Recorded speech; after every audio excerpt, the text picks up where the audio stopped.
Di sebuah kerajaan yang makmur, di tanah Parahyangan, hiduplah seorang putri cantik bernama Dayang Sumbi.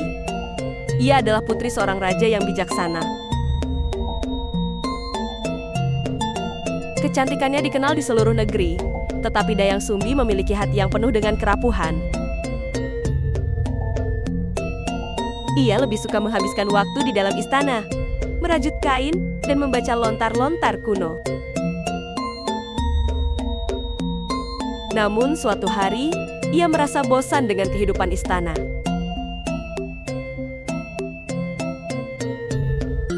Ia meminta izin kepada ayahnya untuk tinggal di sebuah pondok kecil di tengah hutan.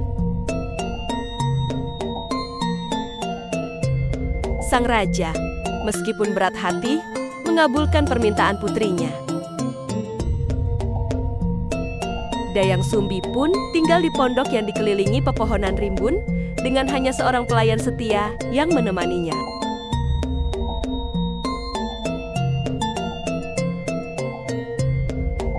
Suatu malam, saat ia sedang merajut kain, gulungan benangnya jatuh ke lantai. Ia terlalu malas untuk mengambilnya.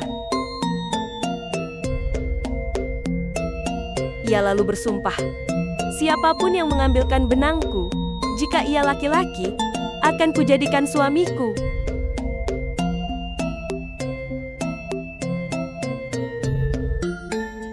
Tak disangka, yang mengambil benang itu adalah seekor anjing besar berbulu hitam bernama Tumang.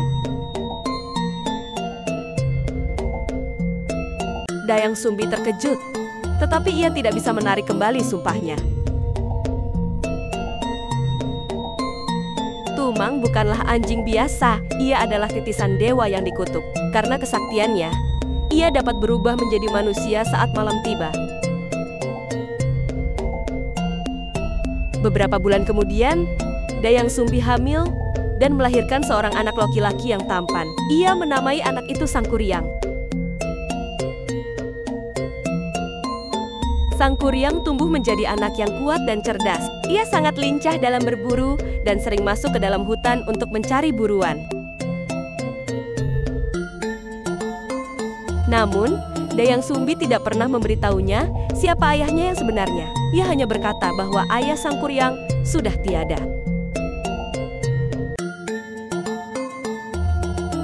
Saat berusia 10 tahun, Sangkuriang mulai belajar berburu lebih serius. Setiap hari, ia pergi ke hutan bersama Tumang, anjing yang sangat setia padanya.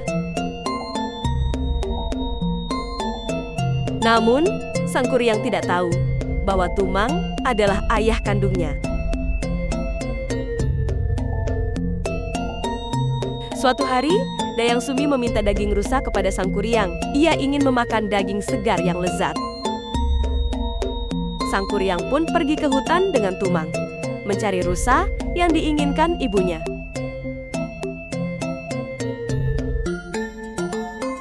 Namun, hari itu tidak beruntung. Tidak ada satupun rusa yang mereka temui. Merasa putus asa, Sangkuriang mulai kesal. Ia harus membawa pulang sesuatu, atau ibunya akan kecewa. Saat itu, ia melihat Tumang menatapnya dengan mata penuh kasih. Sangkuriang mengambil panahnya dan menembakkan anak panah ke arah Tumang.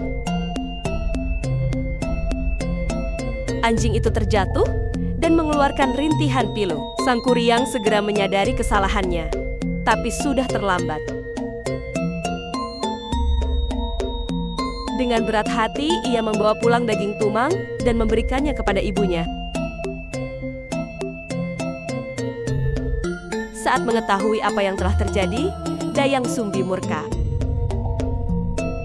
Ia memukul kepala Sangkuriang dengan sendok kayu hingga anak itu pingsan.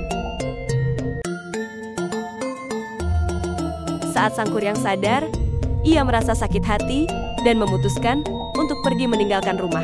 Ia tidak ingin kembali ke ibunya yang begitu marah padanya.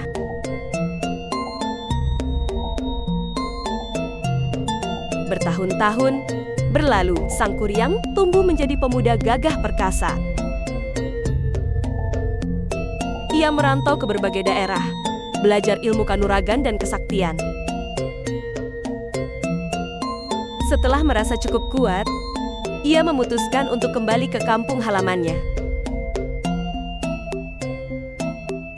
Namun, saat ia kembali, semuanya telah berubah. Pondok ibunya masih ada, tetapi Dayang Sumbi terlihat sangat berbeda. Ia tampak seperti seorang gadis muda, sama seperti ketika Sang Kuryang pergi bertahun-tahun lalu. Dayang Sumbi memang memiliki keistimewaan karena sering mandi dengan air sungai yang sakti dan diberkati para dewa, wajahnya tetap awet muda.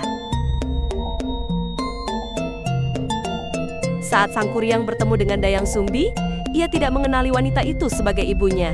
Ia hanya melihat seorang perempuan cantik yang memikat hatinya. Sang Kuryang jatuh cinta dan berniat menikahi Dayang Sumbi.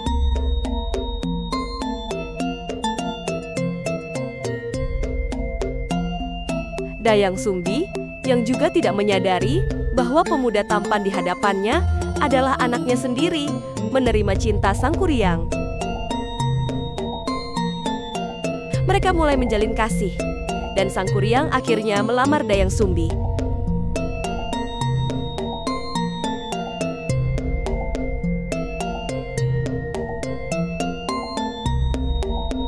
Namun, suatu hari, Dayang Sumbi melihat bekas luka di kepala Sang Kuryang. Ia teringat pada anaknya yang dulu dipukulnya dengan sendok kayu.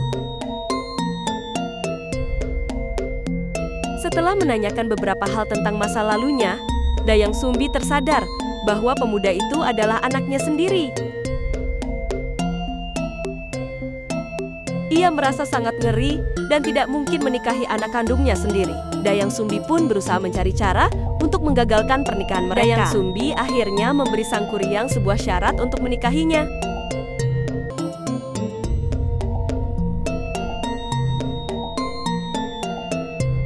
Ia berkata, "Jika kau ingin menikahiku, buatlah sebuah perahu dan bendungan besar untuk membendung sungai. Kau harus menyelesaikannya sebelum fajar menyingsing."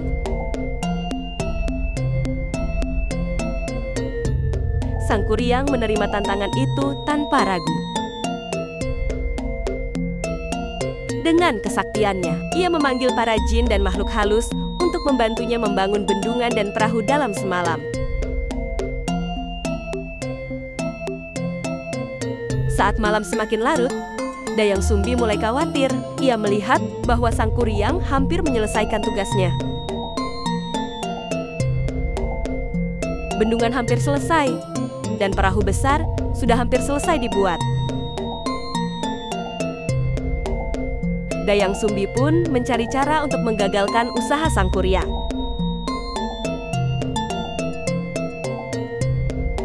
Ia meminta bantuan para wanita di desa untuk menumbuk padi dan menyalakan obor.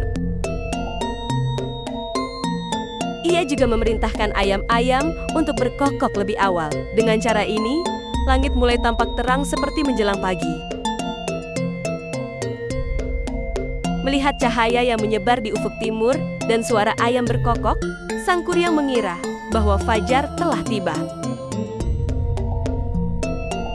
Para makhluk halus yang membantunya ketakutan dan segera meninggalkan pekerjaannya. Sang Kuryang pun menyadari bahwa ia telah gagal. Dalam kemarahannya, ia menendang perahu yang hampir selesai itu hingga terbalik. Perahu tersebut berubah menjadi gunung yang kini dikenal sebagai Gunung Tangkuban Perahu.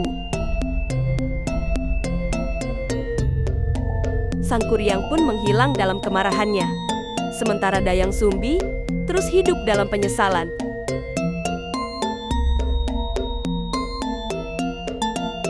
Legenda Sang Kuryang menjadi salah satu kisah yang turun-temurun. Diceritakan di tanah Sunda, kisah ini bukan hanya tentang cinta yang terlarang, tetapi juga tentang kesetiaan, kesalahan masa lalu, dan konsekuensi dari janji yang diucapkan tanpa berpikir panjang. Hingga kini, Gunung Tangkuban Perahu masih berdiri kokoh di Jawa Barat, menjadi saksi bisu dari legenda tragis ini. Terima kasih sudah menonton video ini. Jangan lupa like, share, komen, dan subscribe biar tidak ketinggalan video berikutnya. Sampai jumpa!